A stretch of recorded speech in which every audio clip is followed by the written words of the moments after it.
Garbėjai Kristui, sveiki prisijungę į Kūno teologiją paprastai.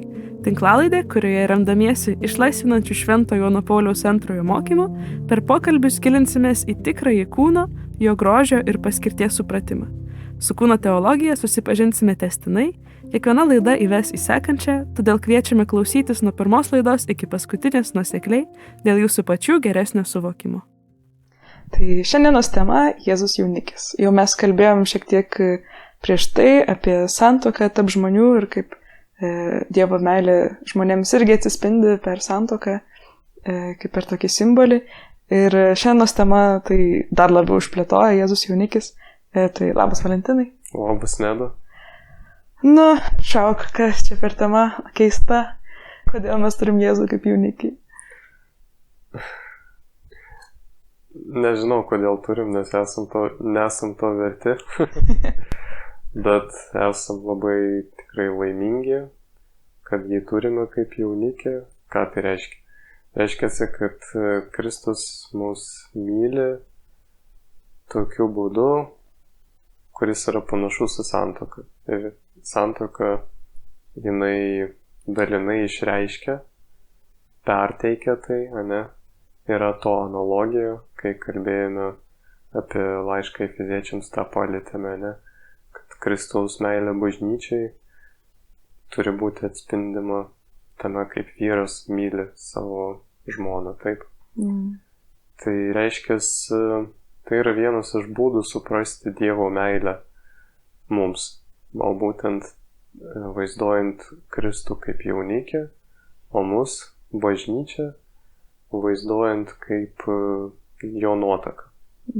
Aišku, tai neatima kitų palyginimų svorio, pavyzdžiui, kur Dievas yra tėvas, o mes vaikai, ane? Tai nėra kažkaip konfliktuojančios nuomonės ar tokios analogijos, bet labiau iš skirtingų pusių parodančios tą pačią tiesą.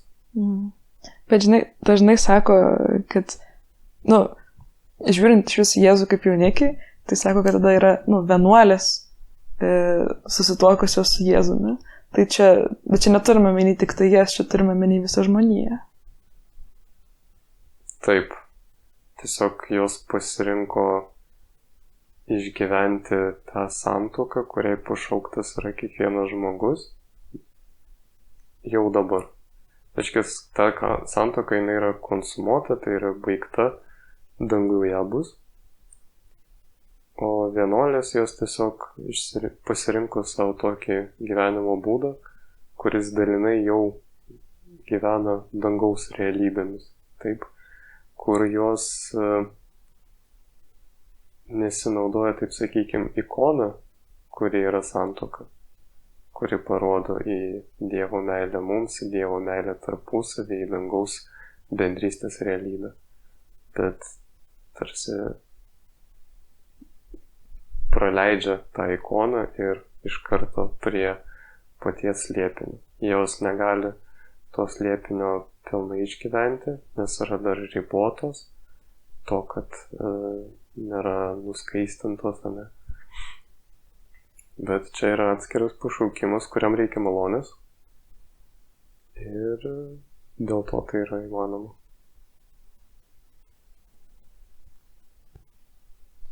Bet gali kilti klausimas, ar tikrai mes čia sugalvojam, kad Dievas nori, tai sakykime taip, susituokti su mumis.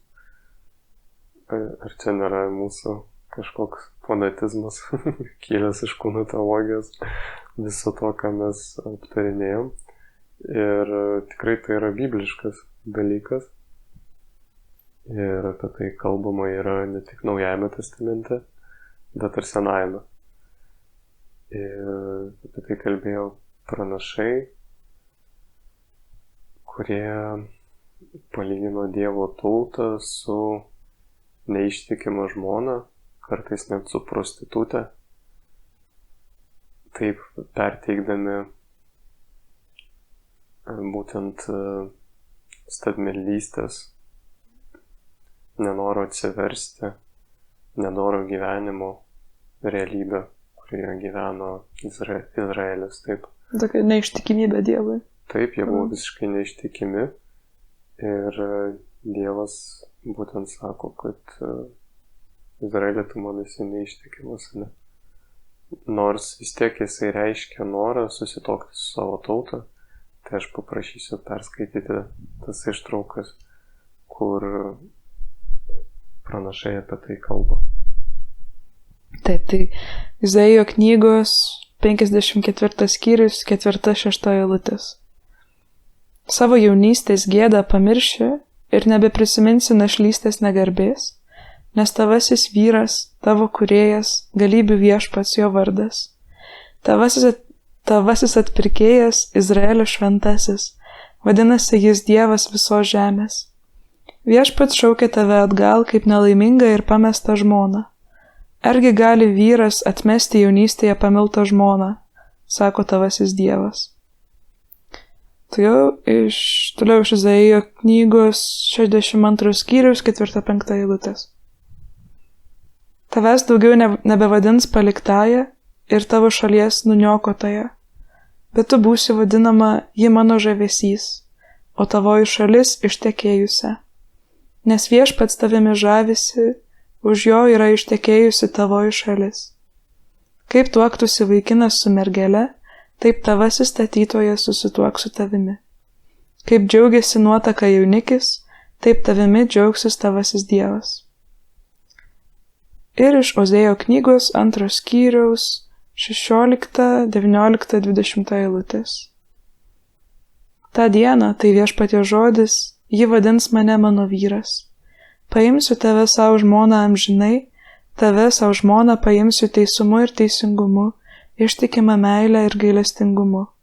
Susižadėsiu su tavimi ištikimybę ir tu pažinsi viešpatį. Kai aš pirmus kartus skaičiau šitas ištraukas, aš dar nebuvau susipažinęs su kūno teologija. Tad mane antiek tas nustebino, antiek čia buvo žavu. Ir aš dar neturėjau tokio sakramentalaus požiūrio į santuoką ir lytinius santykius, bet kažkas viduj privertė mane žavėtis to. Man tiesiog čia buvo antiek gražu, antiek miela ir norėjosi būti to dalimi. Ir labai tokia man asmeniškai stipriai būti, kad, kaip sako Izaijas, kaip tuoktųsi vaikinas su mergelė, taip tavasis statytojas susituoks su tavimi, turint omeny kūrėjas, kuris mus pastatė, sukūrė. Aišku, tai nėra kažkokie lytiniai santykiai tarp mūsų ir Dievo, ne? Labiau, kad lytiniai santykiai vis tiek jie atsirado po to, kai Dievas, po Dievo meilės, ne? Dievo meilė buvo prieš juos. Ir jie labiau turi perteikti kažkokius aspektus tos Dievo meilės, bet jie negali pilnatvėje to padaryti. Ir tai nėra Dievo meilės mums dalis, tai yra, kad Dievas nenori turėti su mumis lytinių santykių. Jeigu kalbam apie Dievą, jis apskritai yra dvasia ir tai būtų neįmanoma. Tačiau lytiniai santykiai parodo realybę, jos dalį tos realybės, kokia yra Dievo meilė, ne? Ir apskritai visa santuoka, nes žinom, kad santuoka nėra vien lytiniai santykiai, bet yra ir daugiau. Tai kaip kalbėjom, tas santuokinis santykis yra visiškas savęs dovanojimas. Ir Dievo meilėje tikrai matome visišką savęs dovanojimą ir ištikimybę, kur Ozėjas rašo, kad susižadėsiu su tavimi ištikimybę ir tu pažinsi viešpatį. Dievas ištikimas, net jeigu mes nesame ištikimi. Tai vat. Ir iš tikrųjų Biblija, jinai prasideda santuoka ir ją baigėsi. Kai tik atsiranda žmonės, pirmas dalykas, kurį Dievas pasako, dauginkitės. Būkite vaisingi. Taip, ir ten buvo įvykę įvykęs palaiminimas, kuris realiai reiškia santuoką. Ir pirmoji biblinė santuoka yra būtent Adomo ir Ievos. Ir jeigu pažiūrėsime į Biblijos pabaigą, ten apreiškimo Jonui knygoje yra aprašomas vestuvinis banketas. Puota danguje, kur avinėlis susituokė su bažnyčia. Ir tokiu būdu matome, kad ir pradžia ir pabaiga Biblijos yra ta santuoka. Ir pirmoji santuoka turi parodyti į paskutinę. Ir visa išganimo istorija yra irgi būtent santuokinės meilės istorija. Sakykime, romantinės meilės žmogui iš Dievo pusės istorija, kur Dievas visais būdais bando užkovoti savo mylimuosius širdį. Ir to pikas, sakykime, visų pastangų, į ką nurodo visas Senasis testamentas ir kur jisai visas išsipildo, yra Jėzaus Kristaus asmuo. Ir ne veltui jį vaidinam jaunikiu. Pavyzdžiui, pats Jonas Krikštytojas apie jį taip sakė, kai jo klausė, žiūrėk, jis ten krikšto ir panašiai, o kur tu dabar būsi? Su savo pamokslavimais ir krikštais. Pas jį žmonės išeina. Ir jis sako, kas yra jaunikis, to ir nuotaka. Aš tiesiog jaunikio draugas ir aš džiaugiuosi už jį, kad jis susitoks. Ir taip pat tos garsius žodžius pasako, kurie man labai patinka. Sako, jam reikia didėti, o man mažėti. Tai yra jam augti, o man mažėti, ne? Kad jis žino savo vietą ir atpažįsta tikrą jaunikį, kuris gali padaryti laimingą tą nuotaką. Jeigu toliau nueisim, galim suprasti, kad jis ir savyje tą nuotaką atpažįsta, nes jis yra bažnyčios dalis, nors tada dar ta bažnyčia nebuvo tokia susiformavusi, ne? Bet jis yra Dievo tautos dalis, geriau taip pasakyti. Ir jis tada savyje gali atpažinti tą nuotaką. Ir jis nebandys tada būti jaunikiu, jis kaip tik bandys būti nuotaka, kuri nori priimti jaunikio meilę. Jis atsistoja tokia tiesoje. Taip pat apaštalas Paulius laiške romiečiams, jei neklystu, palygina Kristų su Adomu ir sako, kad Kristus yra naujasis Adomas, kur per seno Adomą įvyko nuopuolis ir atėjo mirtis į pasaulį, per naująjį išganymas ir gyvenimas amžinasis. Ir ten dar daugiau tų paralelių. Čia nėra problemų, šventasis raštas mums taip sako. Tada, jeigu jisai yra jaunikis, tai reiškia, turi turėti nuotaką. Jeigu lyginamas su Adomu, turėtų būti naujoji Ieva. Tai jeigu sakom, kad Jėzus jaunikis turi nuotaką bažnyčią, tai taip čia visi mes. Tačiau tos bažnyčios tokia asmenybė, kuri labiausiai ją atstovauja, taip, yra Marija. Ir irgi yra daug paralelių tarp Marijos ir Ievos, apie kurias kalba bažnyčios tėvai. Ir ten tos paralelės antiek įtikinančios, kad nelieka abejonių. Aš gal pabandysiu tik keletą paminėti. Tai kad pas Ievą ateina demonas, tas tamsos angelas, ir jai siūlo nusidėti, ir jinai priima tai, ir per tai nusideda, vyksta nuopuolis ir mirtis ateina. Marija, pas ją ateina šviesos angelas, siūlo jai būti ištikimai Dievui, atvirkščiai negu siūlė šėtonas. Jinai sutinka, per tai įsikūnija Mesijas ir ateina gyvenimas, išganimas ir išteisinimas mūsų. Taip pat, kaip nuo Ievos kilo visi žmonės biologiškai, taip nuo Marijos visi mes kilome dvasiškai, nes sakome, kad jinai yra bažnyčios motina. Ir būtent jinai per tą sąjungą su Kristumi ir tapo mūsų motina visų, kur Kristus sako nuo kryžiaus mylimajam mokiniui, štai tavo motina, ne? Mylimajam mokiniui labai simboliška, kad nėra vardo, nes kiekvienas gali būti mylimuoju mokiniu. Dėl to, kaip moko bažnyčia ir parašyta katekizme, kad būtent ten tuo momentu Marija tapo visų tikinčiųjų motina. Ir tokių panašumų iš tikrųjų yra labai daug. Tai dabar pakalbėsim dar truputį, kad įsitikintume, kad Kristus yra susijęs su Adomu, Ieva su Marija ir kad jų sąjunga yra irgi kaip išsipildymas tos sąjungos, kuri buvo tarp Adomo ir Ievos. Jie abu, Jėzus ir Marija, yra pradėti be prigimtinės nuodėmės, kaip ir Adomas ir Ieva, nes dar nebuvo nuodėmės. Rimtai. Taip.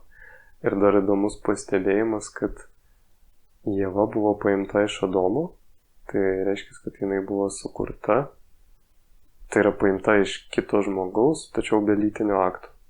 Taip pat ir Kristus buvo paimtas iš Marijos, jinai pagimdė jį, bet irgi be lytinio akto.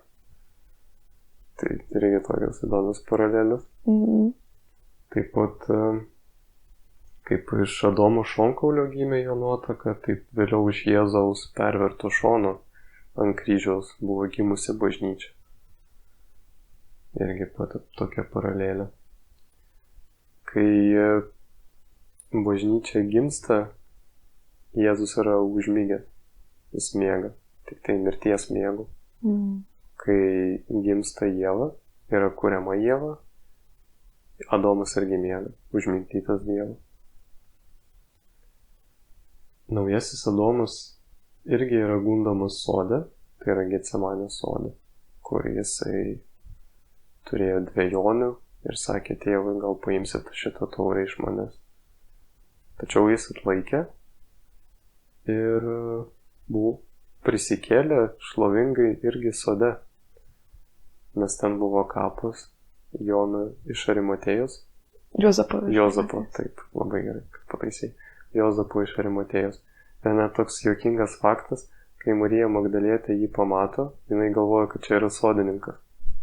Mes žinome, kad tikriausiai Jėzaus pats savo išvaizdą pakeitė. Ir čia irgi toks, kaip čia galima būtų šiuolaikiškai pavadinti Easter egg. Ir Easter yra dar Velykos, tai pun intended. Bet ir Adomo darbas, jam buvo duotas prižiūrėti sodą, būti sodininku. Taip, Adomo darbas buvo sodininku būti ir jis su to dėja nesusitvarkė ar kaip. Taigi Dievo pažadas su mumis susituokti realizuojasi Kristaus asmeny ir įvyksta tai Marijos įsčiose, kur dieviškumas susijungia su žmogiškumu, žemė su dangumi, nes Kristus yra pilnai Dievas ir pilnai žmogus. Ir per tai, kad šitie du poliai, taip sakykime, susijungia, mes matome šito pažado išsipildymo pradžią, kad ir mes galėsim su Dievu susijungti, kad dangus ir žemė bus pagaliau sutaikyti ir bus ta vienybė, kurią galime drąsiai pavadinti santuokinę, kur, kaip sako raštas, du tampa vienu kūnu, ane? Tačiau čia tiesiog taps du vienu. Kaip čia? Savo visą egzistenciją? Taip, savo visą egzistenciją, taip, būtent. Tai mes būtent kalbam apie santuoką kaip tapimą vienu ir tapimą vienu pagrinde. Nežinau, ar yra dar kažkokie kitokie požymiai, ką reiškia apskritai santuoka, tarp Dievo ir žmogaus. Ir lyginant su santuoka tarp žmonių tiesiog.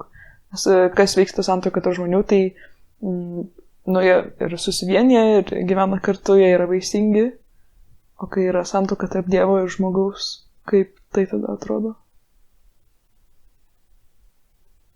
Viskas yra panašu, tik ištobulinama.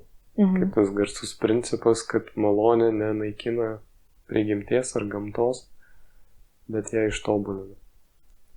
Taigi ir net 3 ar 4 tos sąlygos santuokinės meilės, jos yra išpildomos, kai kalbame apie jungtuvę su Dievu. Ir apie tai dar kalbėsim. Okay. Gerai, kad tu matai šitą, kad domiesi. Tai va. Bet iš tikrųjų jau žemėje esam sujungti su Dievu, nes Jėzus Kristus savo misiją įkūrė bažnyčią, kur mes tapome jo kūnu, nes sakome, kad bažnyčia yra mistinis Kristaus kūnas, o jisai yra galva. Tai reiškia, mes jau tapome vienu kūnu. Gal net pilnatvė, bet vis tiek. Ir koks yra aukščiausias, sakykime, mūsų garbinimo ir maldos apreiškimas. Tai yra Eucharistija, ne? Tas sakramentas švenčiausiasis, ne? Kaip mes giedame. Ir ten mes irgi tapome vienu kūnu, nes priimame Kristaus kūną ir kraują, beje ir sielą ir dievystę į save. Ir tai tampa mūsų dalimi, kaip ir veikia maistas, ne? Tai normalu. Tai čia irgi tas simbolis to, kas bus danguje, kad tapsime vienu kūnu. Ir unikali mūsų religija yra to, kad nereikia pasprūkti ir nereikia ištrūkti iš kūno, kad pasiektume tos transcendencijos, to viso dvasinio, ne? Pats Dievas nusileido, įsikūnijo, kad per tai, kad gavo kūną, galėtų būti arčiau mūsų. Tai reiškia, kad ne mes kopėme į dangų, bet dangus nusileido pas mus. Galima taip pasakyti.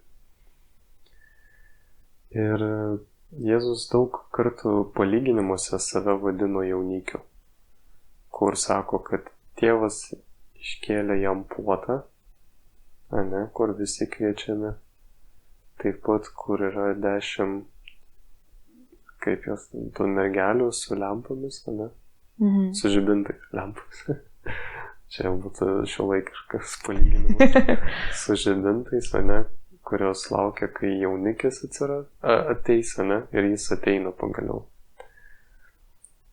Taip pat pirmasis stebuklas Kristaus buvo kur? Vestuvėse. Kanos vestuvėse. Ir tokiu būdu jis parodo, dėl ko jis atėjo, kad vyktų tos vestuvės Dievo ir jo tautos. Bet aišku, ateina į vestuvę žmogiškas, kurios yra simbolis tuo.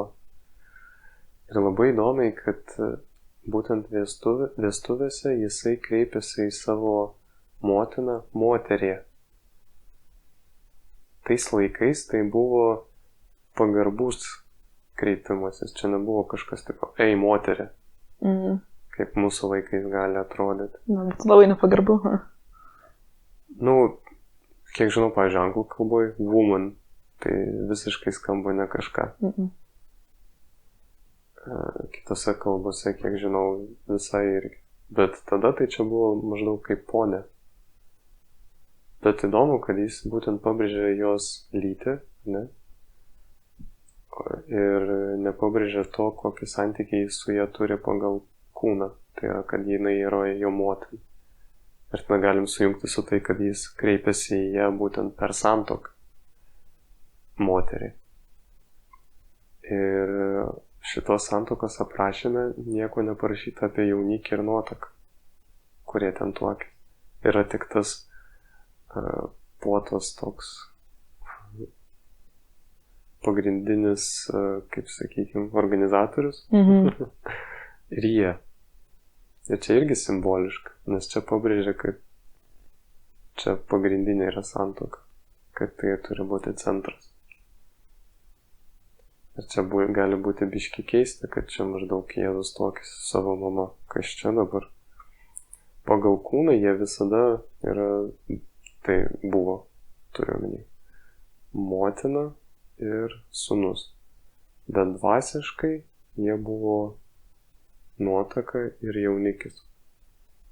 Tai dar toliau irgi pamatysime.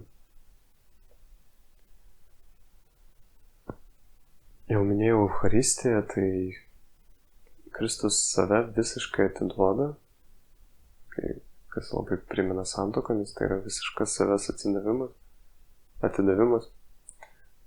2 kartus. Tai reiškia ant kryžiaus, kai miršta, ir po to pasilieka Eucharistijoje. Jis yra visiškai pažeidžiamas. Jisai, taip, sakykime, kabutėse negali apsiginti, ne? Jisai visiškai mūsų rankose yra ir leidžia mums priimti jį. Taip pat Jėzus paliko savo tėvą dangiškai, įsikūnijo čia žemė ir motina. Yra ištraukų, kur eina motina ir nori, kad jis išeitų, ne? Bet jis sako, kad tarnystė jo ir kad aplinkui jį esantys žmonės yra jo broliai ir seserys ir motina. Kad žodžiu, jisai jau tarnystė yra ir paliko motiną. Dėl savo nuotakos, dėl tų žmonių, dėl Dievo tautos. Kad atiduotų savo kūną už tą nuotaką ir taptų vienu kūnu su ja. Eucharistijoje, bažnyčioje, taip. Taip pat, jeigu tai yra jaunikio ir nuotakos santykiai, tai reiškia, turi būti santuoka ir jos užbaigimas. Tai yra konsumacija. Jei neklystame, mes jau kalbėjome, kad santuoka yra konsumuota lytiniu aktu. Taip. Tai klausimas, kur tas lytinis aktas. Anot Švento Augustino, būtent kryžius yra santuokinis guolis. Kontroversiška. Kur ir vyksta ta santuoka, kur jinai yra konsumuota, užbaigta. Pabandykim įžvelgti, kodėl jisai taip mano. Neatstumkim iš karto šito, kaip tu ir paminėjai, kontroversiško teiginio. Visų pirma, pažvelkime iš konsumacijos perspektyvos. Jeigu neįvyktų šitos kančios ir mirties ant kryžiaus, iš tikrųjų Kristaus atėjimas būtų, geras dalykas, bet ilgainiui beprasmis. Nes, aiškus, jisai paliko be galo stiprų mokymą, bet jeigu nebūtų jo mirties ant kryžiaus, čia galima būtų pavadinti eilinę filosofiją iš tikrųjų.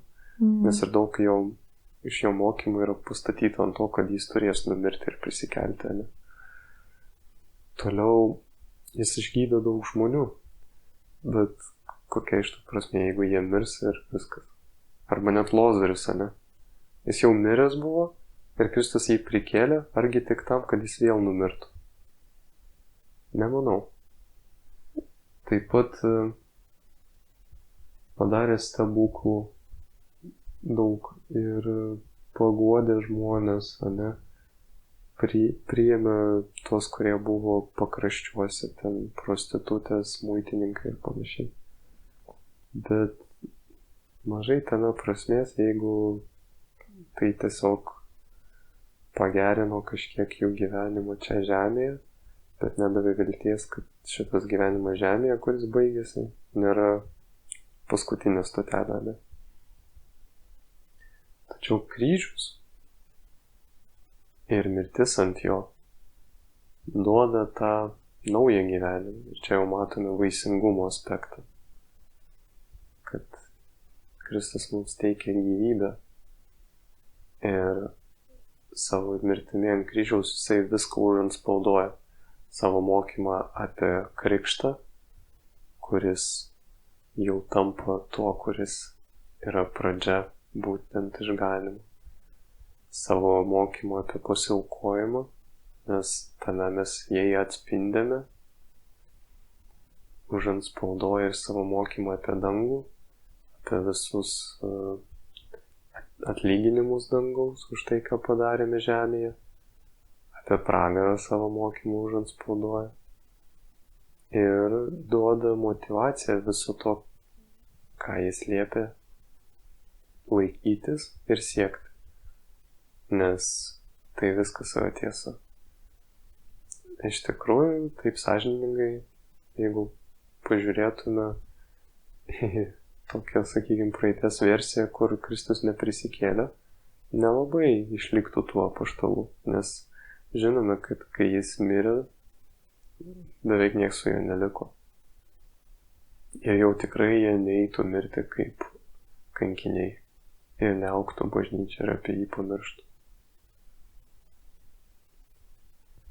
Taip pat buvo įvykdyti tie 3 pažadai, arba tos 3 sąlygos santuokinės meilės, būtent ant kryžiaus. Nes jis padarė visišką savęs dovaną, ne? Tai, kad jis atidavė save, net iki mirties. Ir taip pat tai buvo laisva dovana, kur Morkaus Evangelijoje jisai sako, kad aš pats renkuosi guldyti savo gyvybę. Turiu valdžią tam, ją paguldyti ir ją atgal paimti. Jis galėjo ir nemirti, bet pasirinko.